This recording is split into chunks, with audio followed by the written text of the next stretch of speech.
സഞ്ജുവിന് മാത്രം ഓരോ തവണയും ഡു ഓർ ഡൈ സിറ്റുവേഷനാണ്. ഓരോ തവണയും ഈ ഇന്ത്യൻ ടീം അവരുടെ അവരുടെ ഐഡിയോളജിയായിട്ട് പറഞ്ഞത് തന്നെ ഞങ്ങൾ ഈ 150 170 ഒന്നും കളിക്കുന്ന ടീമല്ല, ഞങ്ങൾ 200 മുകളിൽ അടിക്കുന്ന ടീമാണ്. അങ്ങനെയുള്ള ആൾ മതി, ചിലപ്പോൾ കളി തോറ്റു പോകുമായിരിക്കും, കുഴപ്പമില്ല എന്ന് പറഞ്ഞാണ് സഞ്ജുവിൻ്റെ എൻട്രി. പക്ഷേ അതിനുശേഷം അങ്ങനെ കളിക്കുന്ന ഒരു കളിക്കാരന് എപ്പോഴെങ്കിലും ഇപ്പം അയാൾ ന്യൂസിലൻഡിനെതിരെ അയാൾ പെർഫോമൻസ് മോശമായി, ഹീസ് ഔട്ട്. അതിനുശേഷം ഒരാൾക്ക് വൈദ്യാൻ വരുമ്പം അതിനകത്ത് കയറുന്നു.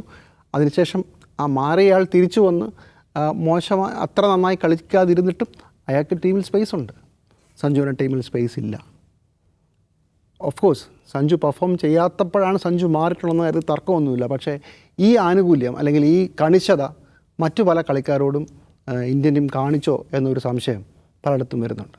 അതുകൊണ്ട് തന്നെയായിരുന്നു സഞ്ജു അതായത് പൂർണ്ണമായും ടീമിൽ നിന്ന് പുറത്തു പോകുമെന്ന് തീർന്നു, സഞ്ജുവിൻ്റെ എല്ലാ ചാൻസസും തീർന്നു എന്ന് പറയുമ്പോഴും സഞ്ജു പറയുന്നൊരു കാര്യമുണ്ട്, ഞാനങ്ങനെ വഴക്കുണ്ടാക്കിയിട്ട് കാര്യമില്ല, ഞാൻ ഇന്നവിറ്റബിളാണെന്ന് എൻ്റെ ടീമിനും എൻ്റെ കോച്ചിനും എൻ്റെ ക്യാപ്റ്റനും തോന്നണം, അതിലാണ് കാര്യം എന്ന് പറഞ്ഞാണ് ഹി വാസ് വെയിറ്റിംഗ്.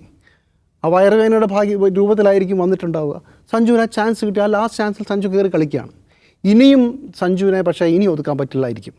പക്ഷേ അപ്പോഴും ഓർക്കണം, വൺ ഡേയിൽ സഞ്ജുവിൻ്റെ ആവറേജ് അതിഗംഭീരമാണ്. സഞ്ജു ഏറ്റവും അവസാനം കളിച്ച വൺ ഡേയിൽ സഞ്ജു സെഞ്ചുറി എടുത്തിട്ടുണ്ട്. പക്ഷേ വൺ ഡേയിലില്ല, വൺ ഡേ ടീമിൽ സഞ്ജു ഇല്ല. ഇതൊക്കെയാണ് ഇതിൻ്റെ പശ്ചാത്തലം. പക്ഷേ ആ ചരിത്രമെല്ലാം മാറുകയാണ്. നിങ്ങൾ ഒരു ത്രഷോൾഡ് കഴിഞ്ഞാൽ പിന്നെ നിങ്ങൾക്ക് അയാളെ, ഞാൻ പറഞ്ഞില്ലേ, സഞ്ജു ഒരു കേരള കളിക്കാരനല്ല. ഇതുവരെ കേരള കളിക്കാരനായിരുന്നെങ്കിൽ സഞ്ജു ഒരു ഇന്ത്യൻ കളിക്കാരനായി മാറി.